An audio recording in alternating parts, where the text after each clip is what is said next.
Hi every one, BEGL 1137-ന്റെ ഏറ്റവും പുതിയ ക്ലാസ്സിലേക്ക് എല്ലാവർക്കും സ്വാഗതം. ഇന്ന് നമ്മൾ ഡിസ്കസ് ചെയ്യാൻ ഉദ്ദേശിക്കുന്നത് പ്രീവിയസ് ഇയേഴ്സ് ക്വസ്റ്റ്യൻ പേപ്പറുകളിൽ പലതവണ റിപ്പീറ്റ് ചെയ്ത് ചോദിച്ചിട്ടുള്ള ഒരു ടോപ്പിക്കാണ് ഫിഗേഴ്സ് ഓഫ് സ്പീച്ച്. അപ്പം നമ്മൾ കാണാൻ സാധിക്കും പ്രീവിയസ് ഇയേഴ്സ് ക്വസ്റ്റ്യൻ പേപ്പറിലൊക്കെ ചോദിച്ചിട്ടുള്ള അല്ലെങ്കിൽ ചോദിക്കുന്ന രീതി ഈ ഒരു രൂപത്തിലാണ്: identify and explain the figure of speech in the following sentences. അപ്പം താഴത്ത് സെന്റൻസുകൾ തന്നിട്ടുണ്ടായിരിക്കും. ആ ഒരു സെന്റൻസുകളിൽ ഉപയോഗിച്ചിട്ടുള്ള ഫിഗർ ഓഫ് സ്പീച്ചുകളെ ഐഡന്റിഫൈ ചെയ്യുക എന്നുള്ളതാണ് നിങ്ങൾ ചെയ്യേണ്ടത്. അപ്പം ഐഡന്റിഫൈ ചെയ്ത് ആ ഒരു ഫിഗേഴ്സ് ഓഫ് സ്പീച്ചിനെ ആ ഒരു കോണ്ടെക്സ്റ്റ് അനുസരിച്ച് എക്സ്പ്ലെയിൻ ചെയ്യുക എന്നുള്ളതാണ് നിങ്ങൾക്ക് ചെയ്യേണ്ടതായിട്ട് വരുന്നത്. അപ്പം ഇവിടെ നമ്മൾ ഈ ഒരു ടോപ്പിക്കിനെ അല്ലെങ്കിൽ ഈ ഒരു ക്വസ്റ്റിനെ നമ്മൾ സോൾവ് ചെയ്യുന്നത് ഡിസംബർ 2024 ചോദിച്ചിട്ടുള്ള ആ ഒരു ക്വസ്റ്റ്യനെ ബേസ് ചെയ്തുകൊണ്ടാണ്. അപ്പം നേരിട്ട് നമുക്ക് ക്വസ്റ്റ്യനിലേക്ക് പോകാം.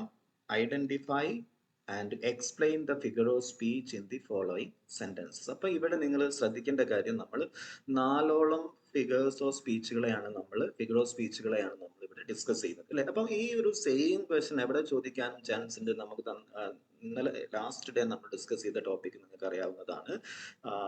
ഫിഗേഴ്സ് ഓഫ് സ്പീച്ചുകൾ അല്ലെങ്കിൽ ലിറ്റററി ഡിവൈസസ് തന്നിട്ടുണ്ടായിരിക്കും. ആ ഒരു ലിറ്റററി ഡിവൈസസിനെ എക്സ്പ്ലെയിൻ ചെയ്യാം വിത്ത് എക്സാമ്പിൾ അല്ലെ. എക്സാമ്പിളോട് കൂടി എക്സ്പ്ലെയിൻ ചെയ്യാൻ വേണ്ടി 10 മാർക്കിന് സാധാരണ ഈ സെയിം ടോപ്പിക്കിൽ നിന്നും ക്വസ്റ്റ്യൻസ് വരാറുണ്ട്. അപ്പം ഇവിടെ നമ്മൾ എക്സ്പ്ലെയിൻ ചെയ്യാൻ പോകുന്ന ഈ ഫിഗേഴ്സ് ഓഫ് സ്പീച്ചുകളെ നിങ്ങൾ ലിറ്റററി ഡിവൈസസ് രൂപത്തിലും ക്വസ്റ്റ്യൻസ് വരാനുള്ള ചാൻസ് ഉണ്ട്. അപ്പം ഈ ഒരു ടോപ്പിക് നല്ല രൂപത്തിൽ നോട്ട് ചെയ്ത് പഠിച്ചാൽ രണ്ട് രൂപത്തിൽ ബെനിഫിറ്റ് ഉണ്ടായിരിക്കും, രണ്ട് രൂപത്തിൽ ക്വസ്റ്റ്യൻസ് വരുന്നതായിട്ട് കാണാൻ സാധിക്കും. ഓക്കെ, അപ്പൊ നോക്കാം നമുക്ക്. First of all let me explain you what is a figure of speech. ആദ്യം തന്നെ നോക്കാം എന്താണ് ഫിഗർ ഓഫ് സ്പീച്ച്. അപ്പൊ ഇവിടെ നിങ്ങൾ ശ്രദ്ധിക്കേണ്ട ഒരു കാര്യം, അപ്പൊ നിങ്ങൾക്ക് ഒരു കൺഫ്യൂഷൻ വന്നിട്ടുണ്ടായിരുന്നു, എന്താണ് ഫിഗർ ഓഫ് സ്പീച്ചും അതുപോലെ തന്നെ ലിറ്റററി ഡിവൈസസും തമ്മിലുള്ള കണക്ഷൻ എന്താണെന്ന് ഡൗട്ട് തോന്നിയിട്ടുണ്ടായിരിക്കും. കാരണം ഇന്നലെ നമ്മൾ ലിറ്റററി ഡിവൈസസിൽ ഡിസ്കസ് ചെയ്തിട്ടുള്ള പല കാര്യങ്ങളും ഡിവൈസുകളും നമ്മൾ ഈ ഒരു ഫിഗർ ഓഫ് സ്പീച്ചിലും ഇന്ന് ഡിസ്കസ് ചെയ്യുന്നുണ്ട്. അപ്പൊ നിങ്ങൾ ശ്രദ്ധിക്കേണ്ട ഒരു കാര്യം, ഫിഗർ ഓഫ് സ്പീച്ചും ഏത് കാറ്റഗറി പെടുന്നതാണ്? ലിറ്റററി ഡിവൈസസ് പെട്ടതാണ്. അപ്പം ഫിഗർ ഓഫ് സ്പീച്ചും ഏത് കാറ്റഗറി പെടുന്നതാണ്? ലിറ്റററി ഡിവൈസ് ആണ്. ഓക്കെ, അപ്പൊ നമുക്ക് നേരെ നോക്കാം. A figure of speech is a special way of using words to create a strong image, make an idea clearer, or express something in a more interesting and imaginative way. അപ്പം ശ്രദ്ധിക്കുക, figure of സ്പീച്ചും നമ്മൾ ഇന്നലെ literary devices പറഞ്ഞ സമയത്ത് explain ചെയ്ത പോലെ തന്നെ എന്താണ്? ഒരു ലിറ്റററി ടൂളാണ്, അല്ലെങ്കിൽ this is a special way of using word. ഒരു particular way of using word അല്ലെ, ഉപയോഗിക്കുന്ന ഒരു പ്രത്യേക രൂപത്തിൽ ഉപയോഗിക്കുന്ന വേർഡുകളാണ്. എന്തിനാണ് നമ്മൾ ഉപയോഗിക്കുന്നത്? To create a strong image, make idea clear അല്ലെ. നമ്മൾ പോയിട്ട് എക്സ്പ്രസ് ചെയ്യാൻ ഉദ്ദേശിക്കുന്ന ഐഡിയാസിനെ വളരെ ക്ലിയർ ആയിട്ട് കൺവേ ചെയ്യാൻ വേണ്ടി ഉപയോഗിക്കുന്ന ഒരു ലിറ്റററി ടൂളാണ് ഈ പറയുന്ന ഫിഗർ ഓഫ് സ്പീച്ച്. ഓക്കെ, അതുപോലെ തന്നെ to express something in a more interesting and imaginative way അല്ലെ. അപ്പം ഇവിടെ ശ്രദ്ധിക്കാം, ഈ ഫിഗർ ഓഫ് സ്പീച്ച് എന്ന് പറയുന്നത് ഒരു ടൂളാണ്, മെത്തേഡാണ്. എങ്ങനെ, എന്തിനു വേണ്ടിയിട്ടാണ് ഈ ഒരു ടൂൾ നമ്മൾ ഉപയോഗിക്കുന്നത്? To create a strong image, make an idea clearer അല്ലെ, ഐഡിയ കൂടുതൽ ക്ലിയർ ആക്കി എക്സ്പ്രസ് ചെയ്യാൻ വേണ്ടി. അതുപോലെ തന്നെ to express something in more interesting and imaginative way. അപ്പം അത്തരത്തിൽ ഉപയോഗിക്കാൻ, അല്ലെങ്കിൽ അത്തരത്തിൽ ഐഡിയാസ് ഒക്കെ വളരെ ക്ലിയർ ആയിട്ട് ആളുകളിലേക്ക്, വളരെ ഇൻട്രസ്റ്റിംഗ് ആയിട്ട് ആളുകളിലേക്ക് എത്തിക്കാൻ വേണ്ടി ഉപയോഗിക്കുന്ന ടൂളാണ് ഈ പറയുന്ന figure of speech. Okay, it goes beyond literal meaning of words to add beauty, emotion or emphasizes in both poetry and prose. അപ്പോൾ ഇവിടെ ശ്രദ്ധിക്കാം, ഈ ലിറ്റററി ഡിവൈസ് അല്ലെങ്കിൽ ഫിഗർ ഓഫ് സ്പീച്ച് നമ്മൾ ഉപയോഗിക്കാനുള്ള കാരണം എന്താ? ഈ ഫിഗർ ഓഫ് സ്പീച്ചുകളെല്ലാം തന്നെ ലിറ്ററൽ മീനിങ്ങിന് അപ്പുറത്ത് മീനിങ് ഉണ്ടായിരിക്കും. Literal meaning means word meaning അല്ലെ. അപ്പം ഇവിടെ ഉപയോഗിക്കുന്ന ഓരോ ഫിഗർ ഓഫ് സ്പീച്ചുകൾ നമ്മൾ കാണാൻ സാധിക്കും, അതിന് ലിറ്ററൽ മീനിങ്ങിനേക്കാളും എക്സ്റ്റെൻഡഡ് ആയിട്ടുള്ള സിംബോളിക് ആയിട്ടുള്ള മീനിങ് ഉണ്ടായിരിക്കും എന്തിന്? ഈ പറയുന്ന ഫിഗർ ഓഫ് സ്പീച്ചുകൾക്ക്. ഓക്കെ, അതുപോലെ തന്നെ നമ്മൾ ഈ ഫിഗർ ഓഫ് സ്പീച്ച് ഉപയോഗിക്കുന്ന സമയത്ത് നമ്മുടെ ലിറ്റററി വർക്കിനെ, പോയം ആവട്ടെ, ഷോർട്ട് സ്റ്റോറീസ് ആവട്ടെ, ഇതിനൊക്കെ ഒരു അഡീഷണൽ ഭംഗി അല്ലെ, ബ്യൂട്ടിഫൈ ചെയ്യാൻ സാധിക്കും. അതുപോലെ തന്നെ നമുക്ക് കൂടുതൽ ഇമോഷൻസിനൊക്കെ വളരെ ക്ലാരിറ്റിയോട് കൂടി പ്രസന്റ് ചെയ്യാൻ സാധിക്കും. അപ്പം ലാസ്റ്റ് ഡേ പറഞ്ഞ പോലെ തന്നെ ഈ ഫിഗർ ഓഫ് സ്പീച്ച് ആണ് എന്ത് ക്വാളിറ്റി കൊടുക്കുന്നത്? ഓരോ പോയട്രിയും അതുപോലെ തന്നെ നോവൽസിനൊക്കെ സാഹിത്യത്തിനുള്ള ഒരു ക്വാളിറ്റി കൊടുക്കാനുള്ള കാരണം എന്തുപയോഗിച്ചത് കൊണ്ടാണ്, ക്വാളിറ്റി വരാനുള്ള കാരണം എന്തുപയോഗിച്ചത് കൊണ്ടാണ്, ഈ ഫിഗർ ഓഫ് സ്പീച്ച് ഉപയോഗിച്ചത് കൊണ്ടാണ്. അപ്പം ഈ ഫിഗർ ഓഫ് സ്പീച്ച് ഉപയോഗിക്കുന്നത് കൊണ്ടാണ് ലിറ്ററേച്ചറിന് എന്ത് വരുന്നത്, ലിറ്ററേച്ചറിൻ്റെതായിട്ടുള്ള ക്വാളിറ്റി വരുന്നത്. അതുപോലെ തന്നെ നമ്മൾ എവിടെ ഉപയോഗിക്കാറുണ്ട്, ബോത്ത് പോയട്രി ആൻഡ് പ്രോസ്, രണ്ട് ഫീൽഡിലും നമ്മൾ ഉപയോഗിക്കാറുണ്ട്. ഇനി നമുക്ക് എക്സാമ്പിൾ നോക്കാം. A simile metaphor. ശ്രദ്ധിക്കാം, പ്രീവിയസ് ഇയേഴ്സ് മെജോറിറ്റി ക്വസ്റ്റ്യൻ പേപ്പറിൽ നമ്മൾ കണ്ടിട്ടുള്ള രണ്ട് ഫിഗർ ഓഫ് സ്പീച്ചുകളാണ് ഈ പറയുന്ന സിമിലി ആൻഡ് മെറ്റഫർ. റിപ്പീറ്റ് ചെയ്ത് ചോദിച്ചിട്ടുള്ള ക്വസ്റ്റ്യൻ ആണ്. അപ്പം ഈ സിമിലിയും മെറ്റഫറും എങ്ങനെ ഐഡന്റിഫൈ ചെയ്യാം എന്നുള്ളത് ഞാൻ പറഞ്ഞു തരാം, അത് പ്രത്യേകം നോട്ട് ചെയ്ത് വെക്കുക. A comparison using like or as. അപ്പം രണ്ട് ഒബ്ജക്റ്റുകളെ, രണ്ട് വസ്തുക്കളെ, രണ്ട് തിങ്സിനെ നമ്മൾ കമ്പയർ ചെയ്യാൻ വേണ്ടി ഉപയോഗിക്കും. എങ്ങനെ നമ്മൾ കമ്പയർ ചെയ്യുന്നത്, by using like or as. നിങ്ങൾക്ക് തന്നിട്ടുള്ള സെന്റൻസിൽ ലൈക്കോ ആസോ ഉണ്ടെങ്കിൽ നമുക്കത് കൺഫേം ചെയ്ത് പറയാൻ സാധിക്കും അത് ഏതാണ്, സിമിലി ആണെന്ന്. അപ്പം സിമിലി കമ്പാരിസണ് വേണ്ടി ഉപയോഗിക്കുന്നു, രണ്ട് ഒബ്ജക്റ്റുകളെ, തിങ്സുകളെ കമ്പയർ ചെയ്യാൻ വേണ്ടി നമ്മൾ ഉപയോഗിക്കുന്നു.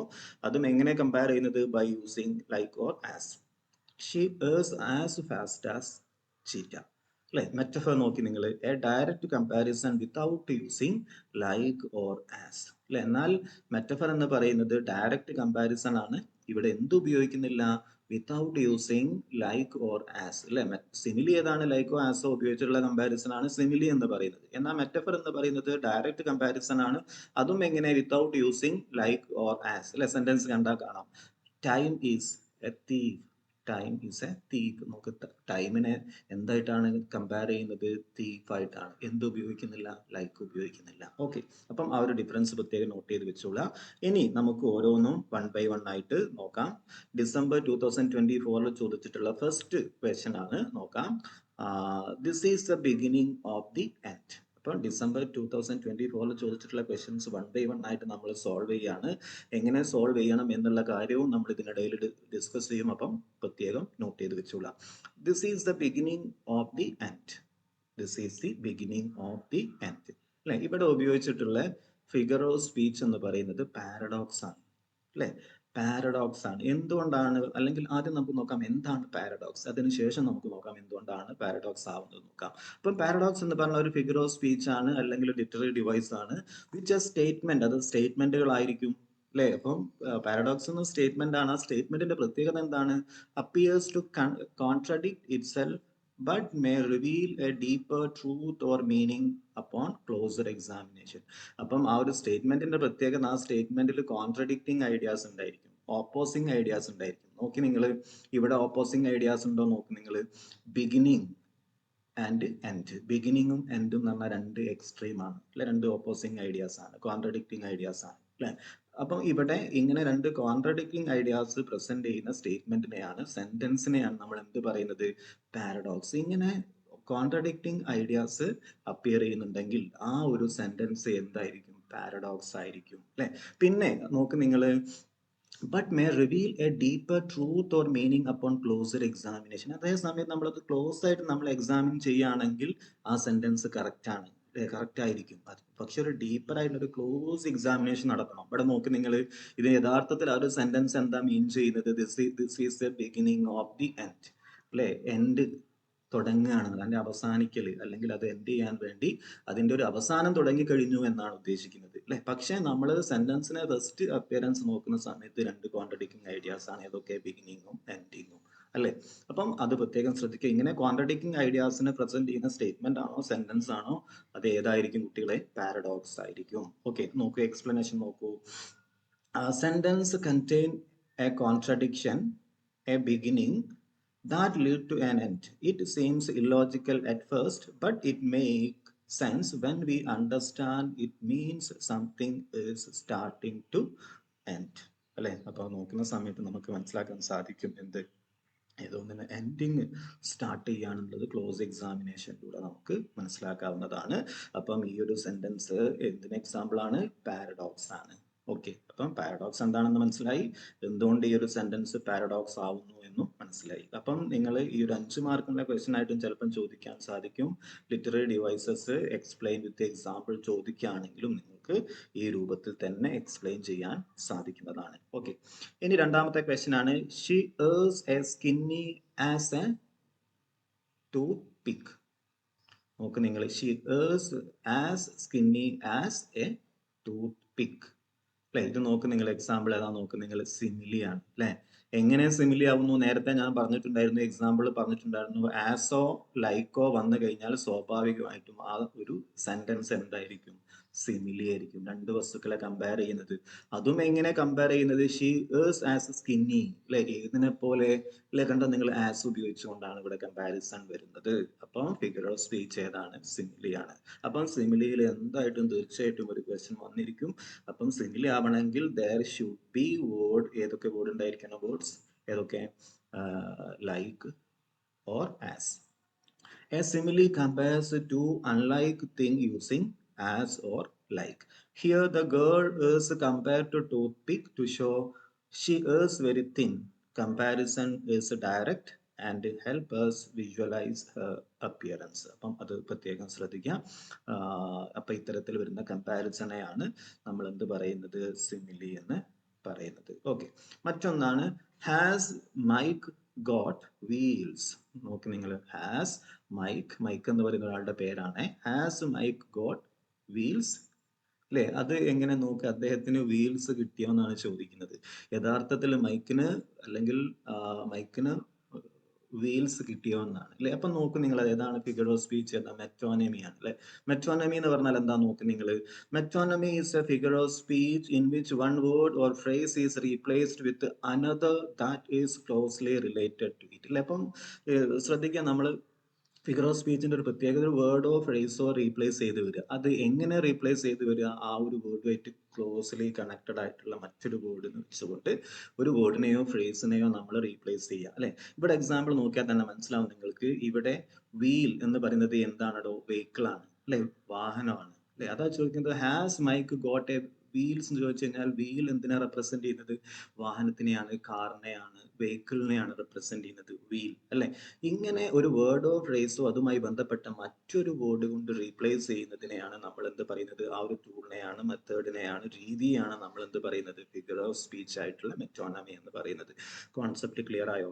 അപ്പം നോക്കി നിങ്ങൾ, wheel stand for a car. The sentence use part wheel to refer the whole car അല്ല? ഇവിടെ ഉപയോഗിച്ചിട്ടുള്ളത് ഒരു കാറിന്റെ ഒരു പാർട്ടാണ് എന്ത് ഈ പറയുന്നത് വീൽ എന്ന് പറയുന്നത്. അപ്പൊ ഈ ഒരു പാർട്ട് എന്തിനു വേണ്ടി ഉപയോഗിച്ചിട്ടുണ്ട്? ആ ഒരു എൻറ്റയർ കാറിനെ റെപ്രസെന്റ് ചെയ്യാൻ വേണ്ടി ഉപയോഗിച്ചു അല്ലെ? അപ്പം ഒരു കാറിന്റെ ഒരു പ്രധാനപ്പെട്ട ഒരു പാർട്ടാണ്, അല്ലെങ്കിൽ കാറുമായിട്ട് വളരെ ക്ലോസ്ലി കണക്ട് ആയിട്ടുള്ള ഒരു വേർഡാണ് ഈ പറയുന്ന എന്ത് വീൽ എന്ന് പറയുന്നത് അല്ലെ? അപ്പം അങ്ങനെ ഒരു പാർട്ട് എന്തിനെ റെപ്രസെന്റ് ചെയ്യുന്നു? എൻറ്റയർ ഒബ്ജക്റ്റിനെ റെപ്രസെന്റ് ചെയ്യാൻ വേണ്ടി ഉപയോഗിക്കുന്നുണ്ടെങ്കിൽ ആ ഒരു സെന്റൻസ് ഏതായിരിക്കും? ഏതായിരിക്കും? മെറ്റോണമി ആയിരിക്കും. ക്ലിയർ ആണോ? ഇനി നാലാമത്തെ നോക്കാം. Mohan is hungry wolf. He can eat a lot. നോക്ക് നിങ്ങൾ, മോഹൻ is hungry wolf. ഇവിടെയും കമ്പാരിസൺ അല്ലേ വന്നത്? കമ്പാരിസൺ അല്ലേ? ഏതുണ്ടോ? ലൈക്കോ ആസോ ഉണ്ടോ? ലൈക്കോ ആസോ ഇല്ലാത്ത കമ്പാരിസൺ ഏതായിരിക്കും? മെറ്റഫർ ആയിരിക്കും അല്ലെ? അപ്പൊ നോക്കി നിങ്ങൾ, എന്താണ് മെറ്റഫർ? നോക്കി നിങ്ങൾ, metaphor is a figure of speech where one thing is said to be another to suggest they are like in a meaningful way without using like or as. അപ്പോൾ ഇതൊരു ഫിഗർ ഓഫ് സ്പീച്ച് ആണ്. മറ്റൊരു വസ്തുവായിട്ട് compare ചെയ്യാൻ വേണ്ടി unlike ആയിട്ടുള്ള similarities ഇല്ലാത്ത ഒബ്ജക്റ്റുമായിട്ട് നമ്മൾ compare ചെയ്യാൻ വേണ്ടിയിട്ടാണ് ഉപയോഗിക്കുന്നത്. അതും എങ്ങനെ കമ്പയർ ചെയ്യുന്നു? Without using like or as.